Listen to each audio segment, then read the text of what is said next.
In today's video, we're going to be talking about a new branch of mathematics called optimization. Well, guess where this branch comes from? This idea of optimization really is optimization. I'm just talking about finding minimums and maximums. And that's exactly what we talked about last week in our 2.1, 2.2, and 2.4 videos, is how to find minimums and maximums. So this stuff is all related, okay? Optimization is just kind of a more formal term we use for the mathematics behind this, or all the different mathematical problems that kind of boil down to the same process, okay? So for example, right, you might want to optimize the area of a garden plot. It means you want to find the maximum area. You might want to optimize your monthly payment, right, by minimizing it, by finding the minimum amount that you need to pay. You might want to optimize revenue by finding the maximum amount of money you can take in for a certain product. So all of this falls under this category of optimization. And what do we use in order to optimize? The derivative, right? We use the derivative to help me optimize. So let's look at an example. Let's say we're running a business, right? And I'm able to create a revenue equation for, sorry, let me just make sure I got this pulled up. We're able to create a revenue equation for a specific product. My revenue equation is 7x minus 3x squared. We're also able to find a cost equation for a specific product. X cubed minus 4x squared plus 1. And if you remember, with these equations, x represents the number of products produced. Okay. And this is... And just to keep in mind, in our specific example, this is in the thousands. Okay, so what if I asked you the question, or what if I gave you the task, right? If you're a professional, that's how it would work. And if in the workforce, your employer would come to you and say, okay, this is what I want you to do. I want you to optimize our profit based off of these equations.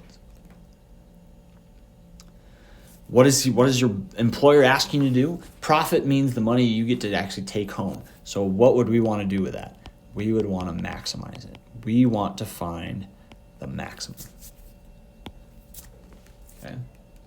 Well, before we even get started, I do need my profit equation, right? So remember, profit is equal to revenue minus cost, right? The total amount you take in minus what you have to spend on that product.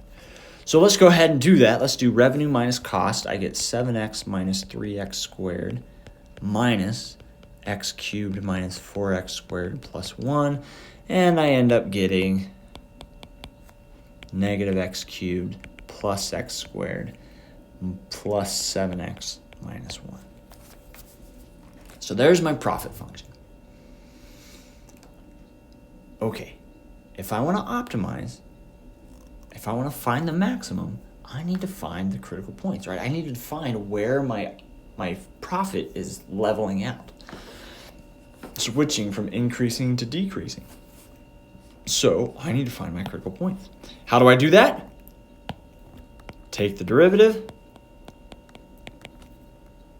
negative 3x squared plus 2x plus 7. And what am I going to do with that derivative? I'm going to set it equal to 0. Okay. So we see that again, right? Take the derivative, set it equal to 0. That's going to be part of this optimization process too. Okay, so keep getting used to it. Okay, I can't factor this, so if I want to solve this, I have to use quadratic formula. And it turns out I get 1/3 minus the square root of 22 over 3. And I get 1/3 plus the square root of 22 over 3. Interesting. So I get 2 possible points where I can find my maximum. But take a close look at those 2 points. There's actually one that I can automatically disqualify. Which one? This one. Why? Sorry, I should have put let me wait on putting the slash through it. Why can I disqualify it? This is going to end up being a negative number. and I don't want to produce negative values or negative products, right? I can't produce negative products. So negatives are not defined in this context. I'm only looking for positive values. So there's my positive value. This ends up being about 1.897.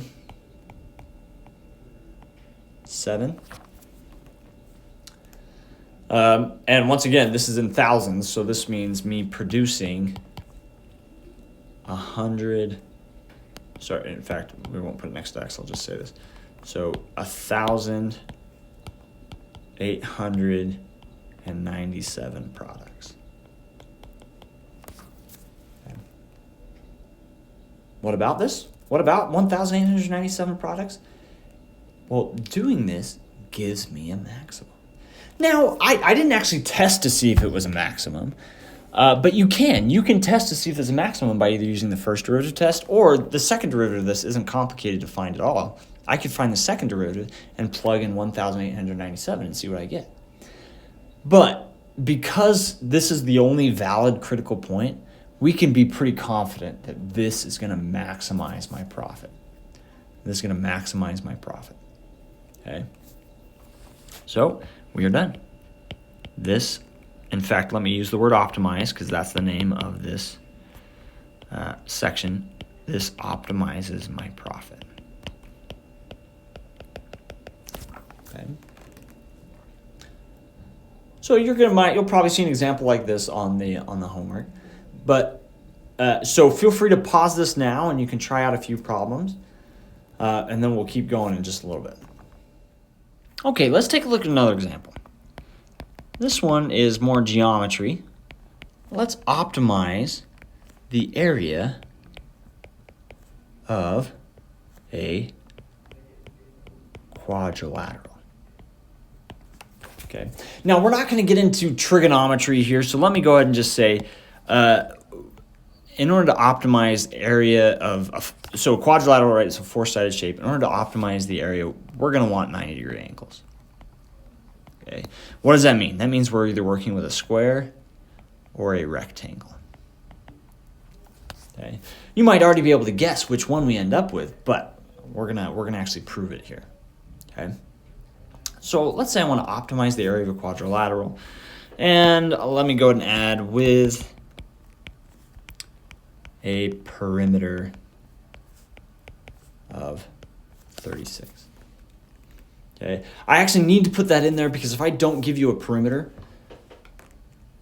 you can just then there is no. This gets into, right, if I don't give you a specific domain, then there is no absolute maximum because you could just end up going to infinity. You can have an infinite size quadrilateral because you're not limited by anything. So I do need to give you a perimeter. We call this a constraint. Otherwise, I wouldn't be able to solve this problem. So this is called a constraint because it limits my values. It gives you a limitation.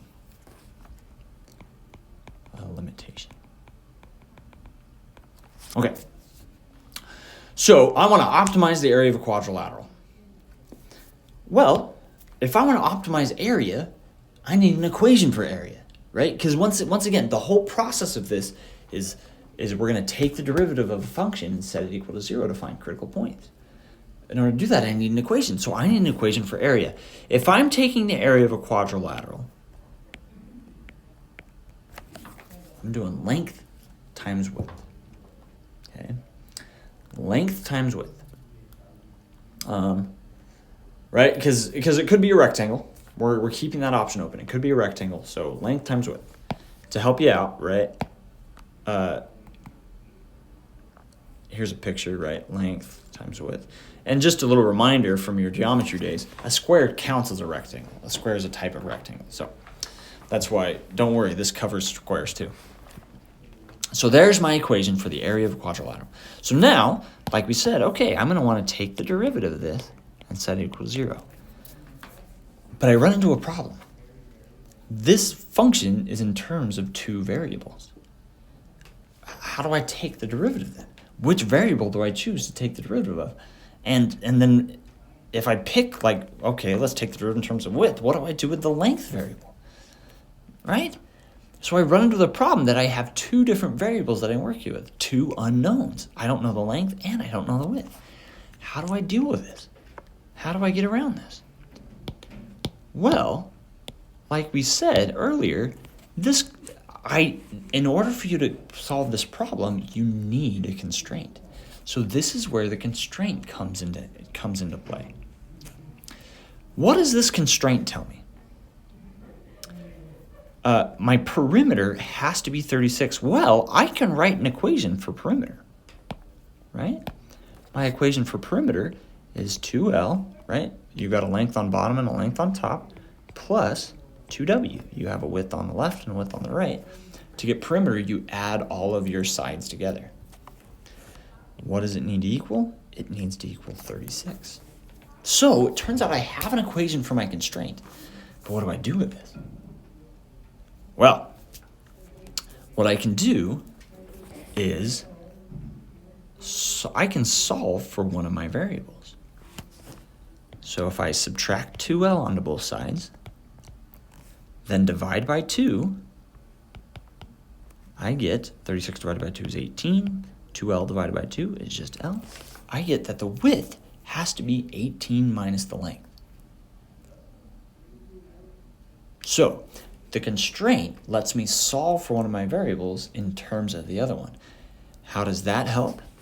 Now I can go back to my area equation and replace width with what it is in terms of my length. Right? Do we see that? My width is equal to 18 minus L, so I can replace W with 18 minus L.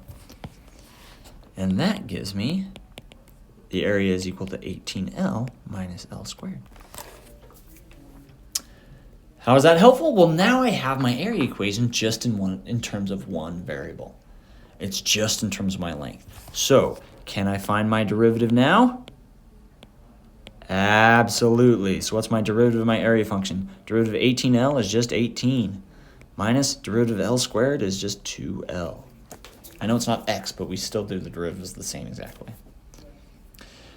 Now that I have my derivative, what am I going to do? I'm going to set this equal to 0. Set it equal to 0 and solve. I get 18 equals 2L. Divide by 2 and I get L is equal to 9. So, in order to optimize the area of this quadrilateral that has with the perimeter of 36, I want my length to be 9. Okay. Well, what does that mean my width is going to be? Well, to figure out my width, I can just come right back up to this equation, and my width is just equal to 18 minus what my length was. My length is 9, so I can plug in 9, and I get 18 minus 9 is also 9. So that means my width also needs to equal 9. And sure enough, it turns out to optimize the area of this quadrilateral, what shape does it need to be? It needs to be a square. Square will optimize the area of a quadrilateral. Okay. Pretty cool. So a lot of the problems that you're going to see on the homework are similar to this one, where if you try and take the derivative right from the very start, you're going to have multiple variables that you're dealing with.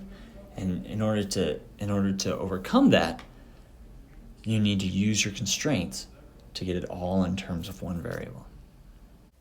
So those are a couple of examples of optimization. And in your homework, you'll see a few more examples, lots of really cool contexts where optimization will become helpful. But regardless of the fact that we're going to be looking at different situations where we can use optimization, the process of optimization is always the same.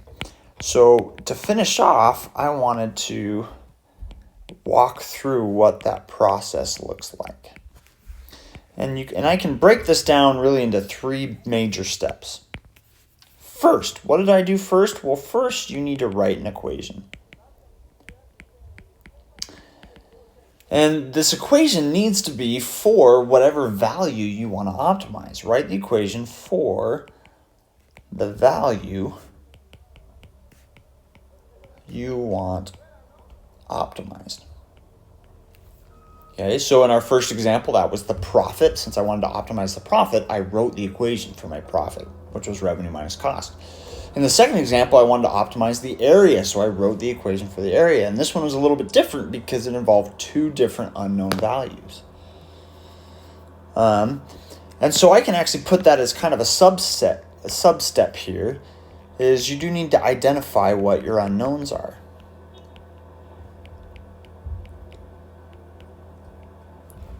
And those become your variables. What do you do if you run into a problem like this second example where I had two different variables, length and width? Well, what helped me out was it gave me a constraint. It gave me that the perimeter had to be 36. So this is step 2. Identify any constraints and use them to rewrite your equation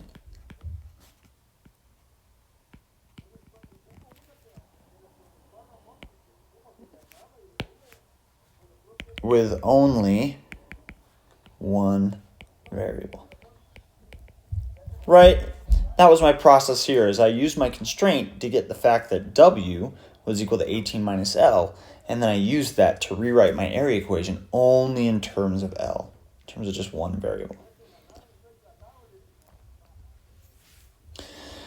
Once I did that, once you have your equation down to just one variable, you can then, what's my final step? It's the same process that we used for finding minimums and maximums, because that's really what I'm doing, is I'm finding a minimum or maximum value.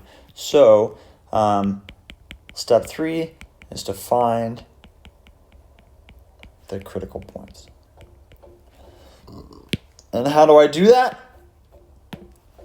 Right? I take the derivative